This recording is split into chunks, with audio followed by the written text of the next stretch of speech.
dia, professores, bom dia, coordenadores. Sejam todos muito bem-vindos a mais uma reunião de trabalho do Programa de Recuperação e Aprofundamento. Os nossos objetivos para este encontro, então, são discutir encaminhamentos para acompanhar e apoiar o trabalho dos professores no desenvolvimento da Semana de Estudos Intensivos, situar os objetivos das transmissões e formações de etapa e de ano série e apresentar o roteiro de planejamento que será desenvolvido na escola durante a ATPC. Antes de iniciarmos, então, de fato, o nosso roteiro de estudos para esta semana, trouxemos aqui um rápido tutorial de acesso aos materiais das nossas formações. Então, todas as formações que são passadas pelo Centro de Mídia, vocês conseguem encontrar dentro do repositório através do site centrodemídiasp.educacal.sp.gov.br. Na parte superior da página, basta clicar em repositório e aí vocês chegarão a esta tela, na qual no campo classificação, selecionando formação, recuperação e aprofundamento, colocando a data da formação que você está buscando e clicando em pesquisar, vocês localizarão todas as formações que foram fornecidas. Vocês conseguem visualizar tanto o vídeo da formação quanto terem acesso ao material, então aos PPTs utilizados na formação pelo Centro de Mídias. Dito isto, então, agora entraremos de fato no nosso roteiro formativo. Então vamos lá?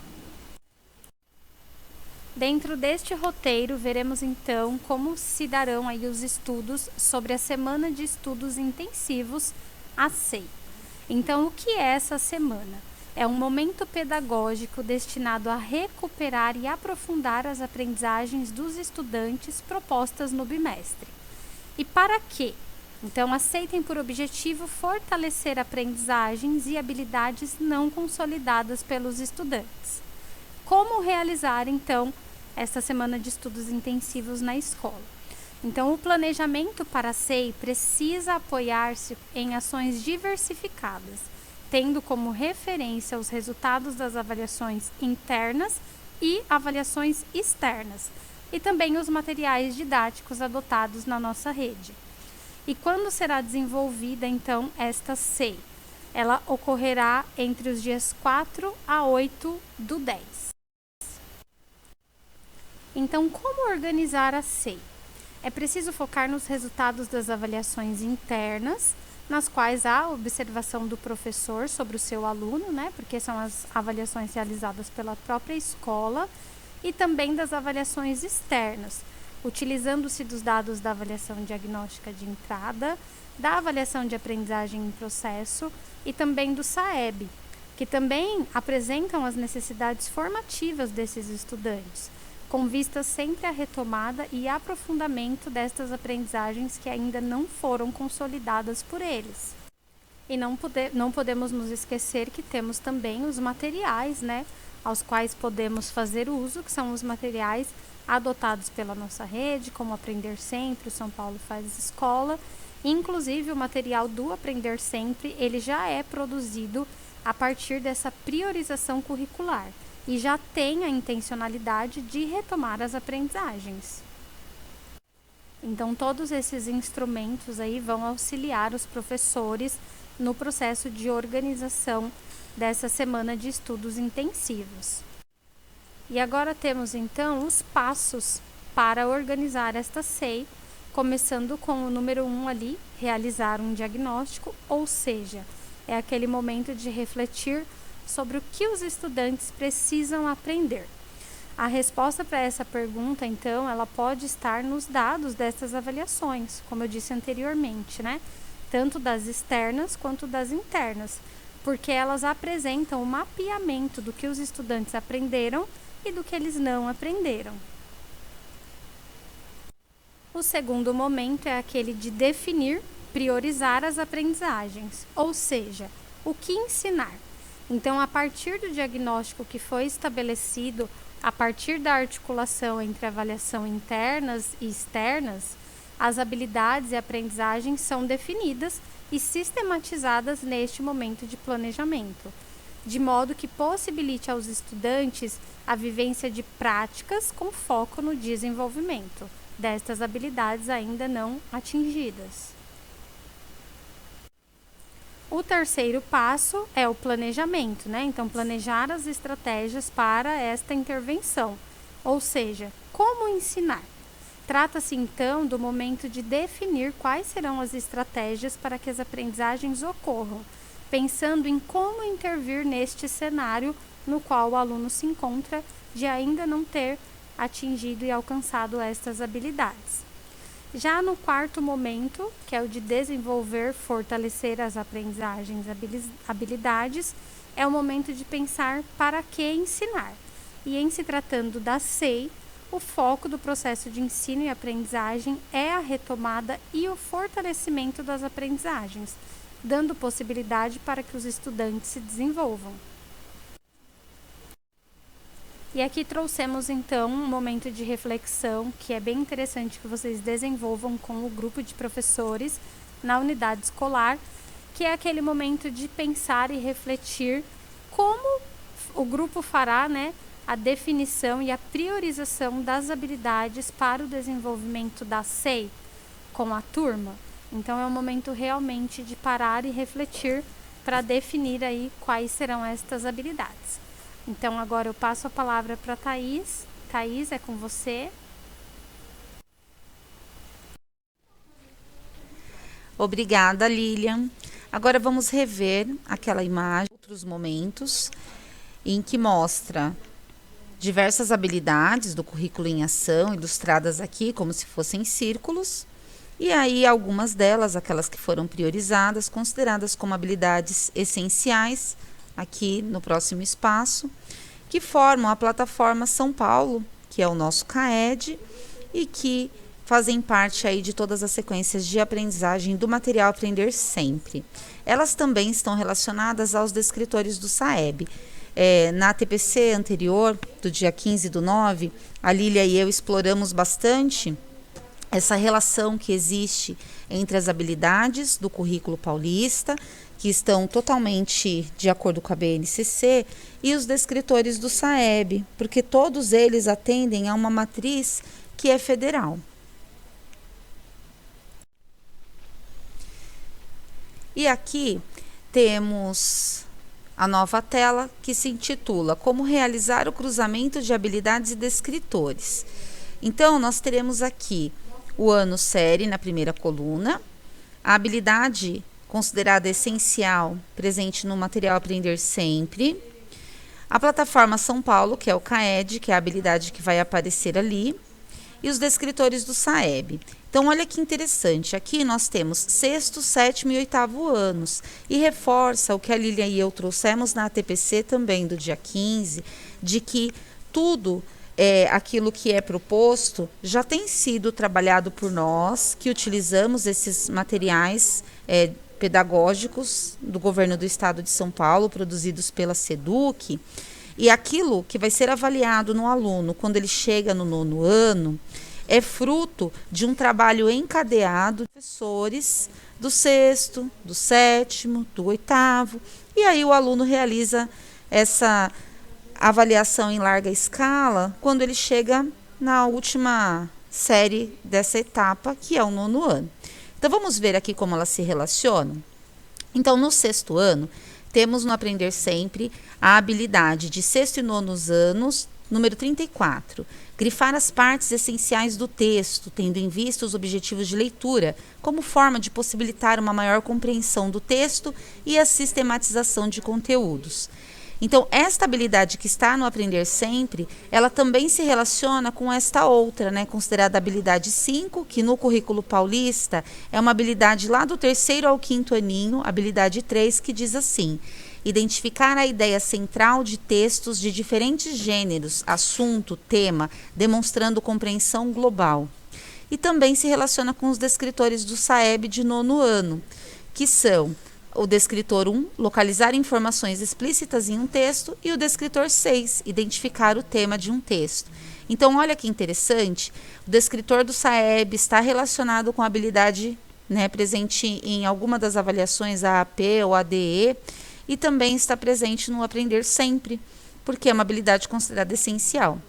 O mesmo encadeamento, essa mesma relação, a gente vê aqui como exemplo de uma atividade que está no caderno do aluno do 7º ano, em que diz assim, habilidade número 8, revisar, editar o texto produzido, tendo em vista sua adequação ao contexto de produção, a mídia em questão, características do gênero, aspectos relativos à textualidade, a relação entre as diferentes semioses, a formatação e o uso adequado das ferramentas de edição, de texto, foto, áudio, vídeo, dependendo do caso, e adequação à norma padrão. Então, esta habilidade presente lá no Aprender Sempre do 7º ano está relacionada aqui com uma habilidade em uma das avaliações lá do CAED, que é a habilidade 10, que no currículo paulista seria a 17 de 6º a 9º ano, que diz assim, identificar recursos estilísticos e semióticos presentes em textos jornalísticos e publicitários, e se refere também a este descritor do SAEB, né, onde se lê, interpretar texto com auxílio de material gráfico diverso, propagandas, quadrinhos, foto e etc. Então, novamente, uma habilidade trabalhada por nós no Aprender Sempre, está na avaliação que o nosso aluno realiza dentro do CAED e também se relaciona com um descritor do SAEB. E por fim, aqui, no nosso exemplo, temos uma de 8º ano, né? Uma habilidade presente no caderno do aluno do 8º ano, habilidade número 14.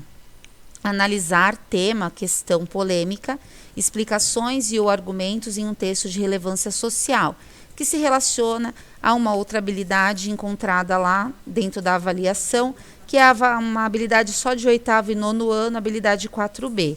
Analisar argumentos e contra-argumentos explícitos em textos argumentativos. E também se relaciona aos descritores do SAEB. Identificar a tese de um texto, estabelecer relação entre a tese e os argumentos oferecidos para sustentá-la. E mais uma percebe que essas, né, habilidades e os descritores que acabamos de observar estão totalmente relacionados, como nós dissemos semana passada, são formas diferentes de se escrever, mas a informação e o trabalho com o desenvolvimento daquela habilidade, com essa aquisição do aluno, é o mesmo. E para ilustrar melhor essa relação, né, esse cruzamento de habilidades, temos aqui um exemplo. Então, tem aqui no 7º ano, na sequência de atividades 3 do caderno 3, a aula 6, chamada Amor de Jovens. Ele traz assim a seguinte habilidade: reconhecer a partir da leitura de tirinha variedades da língua falada, com foco em gírias e expressões, discurso direto e indireto, e traz também refletir sobre o uso da norma padrão da língua. Então, temos aqui 2 comandos, reconhecer e refletir.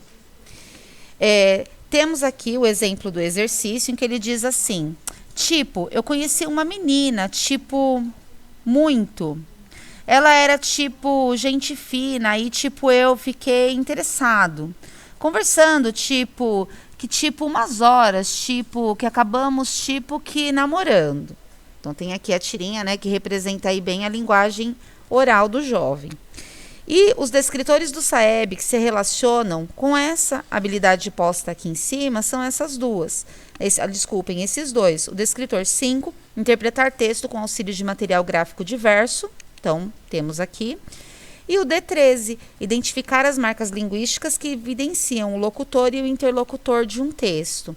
Então, percebem como os descritores do SAEB são totalmente relacionados à habilidade colocada quando a gente olha o exercício, né, aqui no caso o texto proposto aí para o aluno.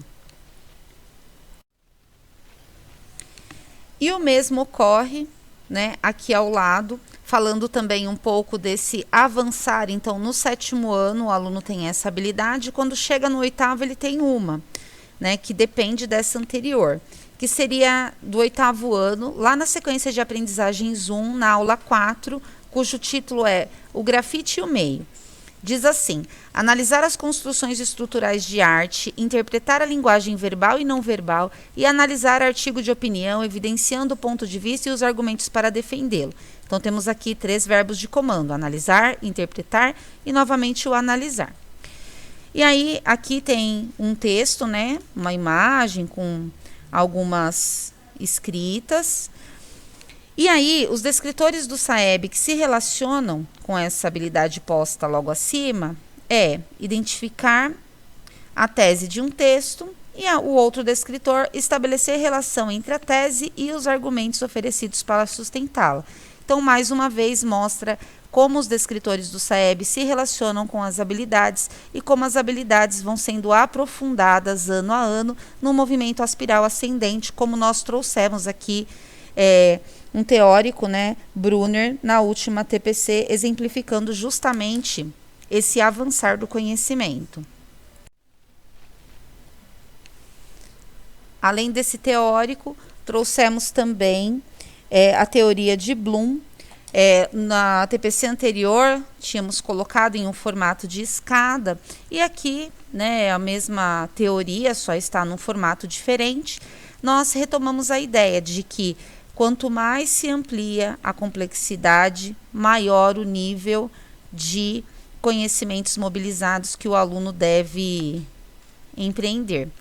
Então, vocês se lembram que tinha a escadinha e tínhamos lá as ações. O aluno começava recordando, compreendendo, aplicando, analisando, avaliando, até ser capaz de criar, sempre num movimento espiral, ou seja, ele retoma aprendizagens que ele já desenvolveu, amplia essas aprendizagens e ele é ascendente porque sempre sobe.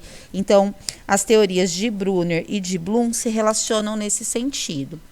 Agora, nós trouxemos um vídeo para reforçar um pouquinho uma dessas teorias.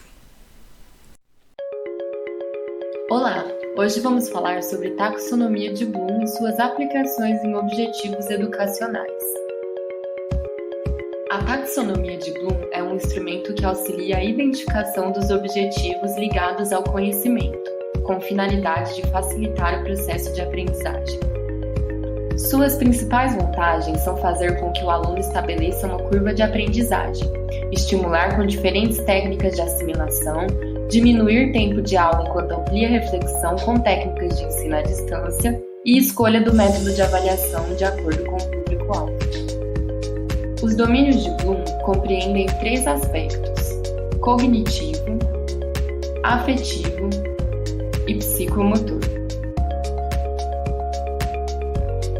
O cognitivo envolve 6 dimensões: conhecimento, compreensão, aplicação, análise, síntese e avaliação.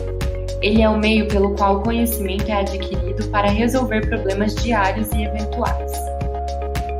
O domínio afetivo envolve a receptividade, resposta, valorização, organização e caracterização, responsáveis por desenvolvimento de sentimento e posturas diante de algum assunto. O domínio psicomotor compreende 4 áreas: imitação, manipulação, articulação e naturalização, que desenvolve habilidades físicas específicas. Mas preste atenção, planejar métodos de ensino não é fácil. É necessário conhecer seu público e suas necessidades. Você deve explorar domínios de acordo com a vivência do seu público. Além disso, a taxonomia de Bloom é uma ferramenta para a melhoria do ensino, mas você pode ser criativo e explorar novos métodos. Obrigada e boa aula! Muito bacana o vídeo, não? E ele vem aí complementar todas as discussões que nós começamos no dia 15, que hoje são retomadas. Agradecemos a presença de todos vocês e a participação. Nos colocamos à disposição para quaisquer dúvidas que vocês necessitem. E esperamos que as discussões agora que vocês farão na escola sejam ricas e que aprofundem aí cada vez mais essas reflexões, essas observações, exercitando esse olhar sobre o material que nós utilizamos e sobre essas avaliações externas, sejam elas o SAEB, o SARESP, Enem e aquilo que vier aí para o nosso aluno no futuro. Obrigada, até a próxima.